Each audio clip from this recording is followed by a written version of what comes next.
जनपद मुजफ्फरनगर के औद्योगिक क्षेत्र में आज एमएसएमई के उद्योगपतियों के द्वारा प्रशासनिक अधिकारियों के साथ एक मीटिंग का आयोजन किया गया। मीटिंग में एमएसएमई की उपायुक्त जैस्मिन और आगरा से आए हुए सुशील यादव द्वारा उद्योगपतियों के साथ बैठक की गई।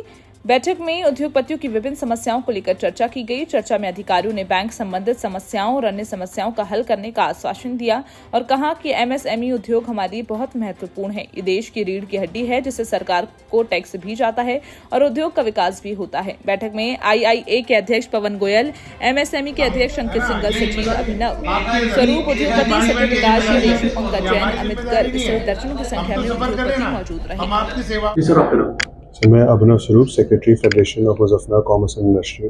किस तरह की आज मीटिंग?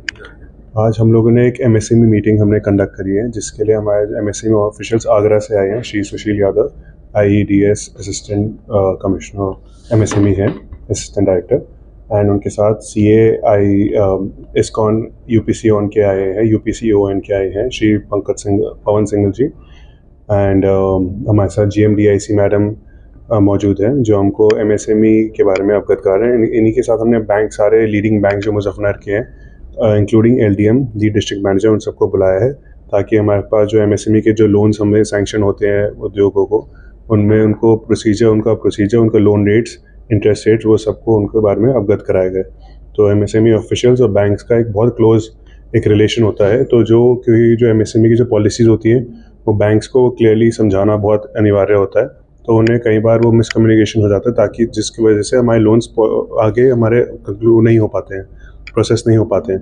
तो उसकी वजह से हमने आज यही कोशिश करी है कि हमने एमएसएमई आगरा से ऑफिशियल जो डायरेक्टर लेवल के ऑफिसर्स हैं उनको बुलाया है, एंड बैंक्स, हमारे सारे leading banks including LDM Muzaffarnagar, उनको बुलाया है ताकि हमें सारे जितने लीडिंग स्कीम जो अपडेटेड स्कीम्स आई हैं 2022 के यूपी गवर्नमेंट के, वो हमें उसके बारे में अवगत कराया गया है। सर, लगातार एमएसएमई की अधिकारियों के साथ बैठक होती रहती है, प्रॉब्लम्स बताई जाती है, लेकिन प्रॉब्लम्स का सोल्यूशन निकलता अभी भी बहुत सारी प्रॉब्लम्स को लेकर बहस चल रही है अधिकारियों के साथ। तो सॉर्ट आउट कैसे होगा सर आप लोगों को? मेन हमारा जो डिस्प्यूट रहता है, मेन जो कंसर्न रहता है वो ये रहता है कि जो हमें सब्सिडी गवर्नमेंट के द्वारा वो गई है, डिक्लेयर की गई है, वो हमारे अकाउंट तक, बैंक अकाउंट तक हमें तक नहीं मिलती है।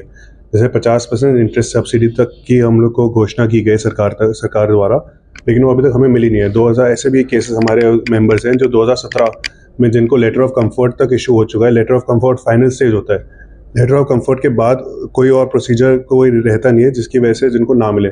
ऐसे भी एक मेंबर अंदर है जिनको 2017 का लेटर ऑफ कंफर्ट मिल चुका है, लेकिन उनको इंटरेस्ट सब्सिडी अभी तक उनके अकाउंट में क्रेडिट नहीं हुई है। तो मेन हमारा यही रिक्वेस्ट है प्रशासन शासन से कि जो पॉलिसीज़ आई हैं उसका जियो उसी टाइम पे उसको जारी किया जाए और उसको इम्प्लीमेंट करा जाए, क्योंकि मेन अंदर हम लोग की यही आर्ग्यूमेंट है कि आपकी पॉलिसीज़ तो रिलीज़ हो गई, लॉन्च हो गई, लेकिन उसका जियो अभी तक हमारे स्टेट लेवल या सिटी लेवल तक हमारे जो ऑफिसर्स है उन तक नहीं पहुँची है, जिसकी वजह से वो इम्प्लीमेंट ग्राउंड लेवल पर नहीं हो पा रही है। तो बहुत बड़ा एक मिसकम्युनिकेशन इसकी वजह से हम लोग को लॉस होता है, जिसकी वजह से हमारी कोई गलती नहीं है, ना ही सरकार की, लेकिन इम्प्लीमेंटेशन जो बीच का एक ब्रिज है वो एक कवर करना चाहिए जियो के द्वारा। हमारी ये रिक्वेस्ट है कि जियो जल्द से जल्द पॉलिसी के बाद रिलीज़ किया जाए।